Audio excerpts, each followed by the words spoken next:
I'm currently working part-time at a restaurant on my university's campus. I mostly work shifts with this one girl, we'll call her Anna, who is all for the body positivity movement. She embraces her body type and regularly posts inspiring quotes or images on her social media accounts. Personally, I have nothing against this at all. I am also in full support of treating and accepting everyone no matter their body type. However, I do believe that everyone should be healthy, eating right, exercising, taking care of their mental health, etc. Or at least attempting to be.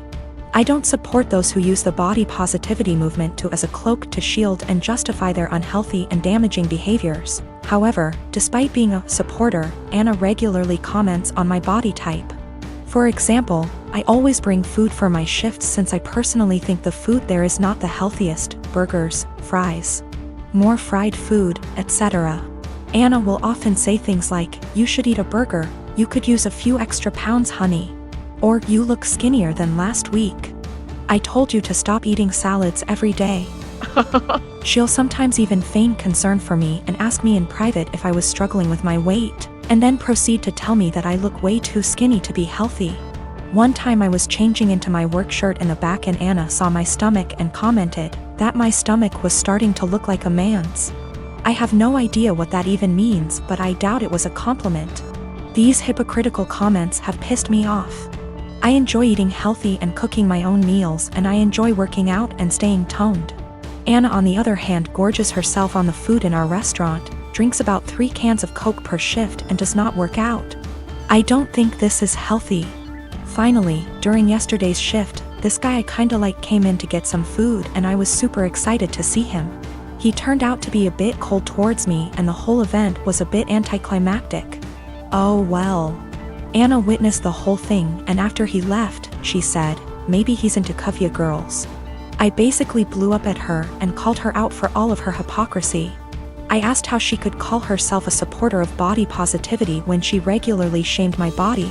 Then I told her that she was unhealthy in many ways. I called her out on her eating habits. Bitter and jealous of others who are in control of their health and bodies, and deluded for believing that she is healthy and fit. She called me insecure and told me I was being rude. It was reaching the end of our shift, so I clocked out early and left so I didn't have to argue with her more. I was mad for a bit and told one of my best friends. She said that I was right and all, but that I was insensitive in the way I brought it up and suggested that I apologize. I'm standing my ground but want to hear other opinions as well. I got pregnant with my daughter Emma at 18. I lived at home and was going to college and working. When I got pregnant, my parents kicked me out and I had to move in with my ex. I dropped out of school and quit my job to take care of Emma because my ex told me he would support me. When I was 22, he was 24, he graduated law school. He told me I had to move out because he wanted to find a wife. My parents had forgiven me, so I moved in with them. We didn't have a court order, but we split custody pretty much 25/75 with me having more time. When Emma was 6, he married his now wife. She couldn't have any more kids and wanted Emma and her daughter to be sisters. Over the next 3 years, Emma spent less and less time with me. She'd throw a fit if I tried to pick her up. They gave her things I couldn't. When she was 8, she told me she hated me. I never blamed her for the lies her father put in her head, because even though I lived at home, I was in college and working and did my best to provide her for her, but obviously they could do more. They took me to court when she was 10 and surprise, the lawyer and his doctor wife with their $1 million home beat me in court. They painted me out to be this horrible parent and Emma backed them up. They got primary custody and I got visitation. But Emma refused to see me. I gave her money and gifts. But she didn't want me in her life. When I was 30, I met my husband. He is the most amazing man I have ever met. He's seen me struggle with this and been very supportive. He has a daughter Emma's age and a son who is 5 years younger. They lost their mom and were very welcoming and loving. They treated me like their mom. Emma made zero efforts to get to know my husband and stepkids. Emma and stepdaughter just graduated high school this past May. And my parents also recently passed and gave me their estate since I am an only child. I have decided to pay for my stepdaughter's entire college tuition and buy her a car, pay for an apartment. Emma contacted me a week ago and told me she missed me and wanted to see me. This shocked me seeing as we haven't talked in a year. We met up and she told me she heard my parents died and asked if she could have some money to pay for college. I was shocked and said, "Well, what about your dad and his wife?" She said, "My mom and dad want me to pay for this on my own to teach me responsibility, and I believe I am entitled to money. Seeing as you ruined my life, I was very hurt and told her, after years of ignoring me and telling me I am not your mother, you demand money from me. I am not your wallet. My husband is telling me what I did was right, but my ex is telling me I'm a piece of shit and I owe this to her.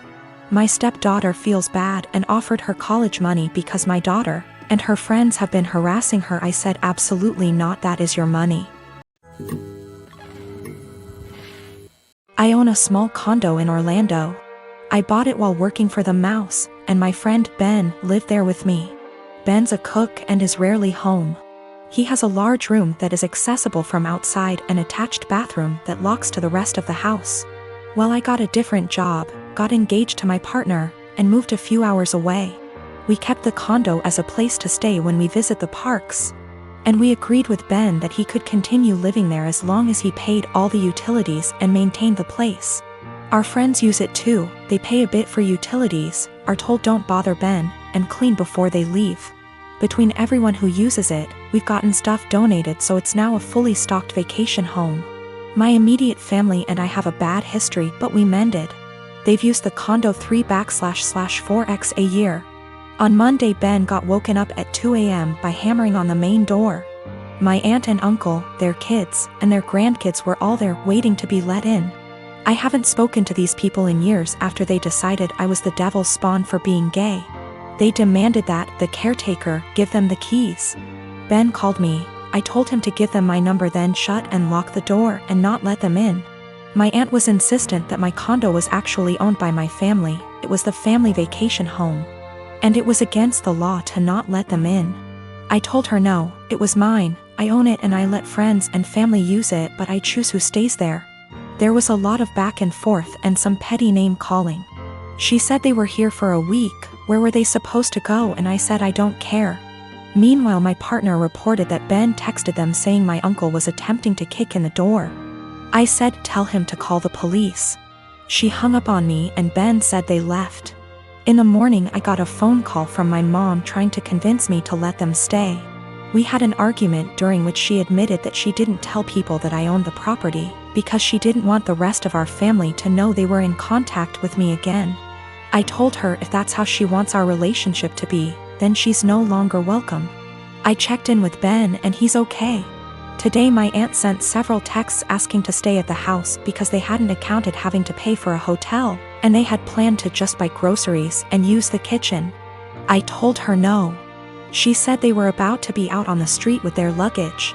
She called me cruel and heartless and that I was ruining Disney for the kids.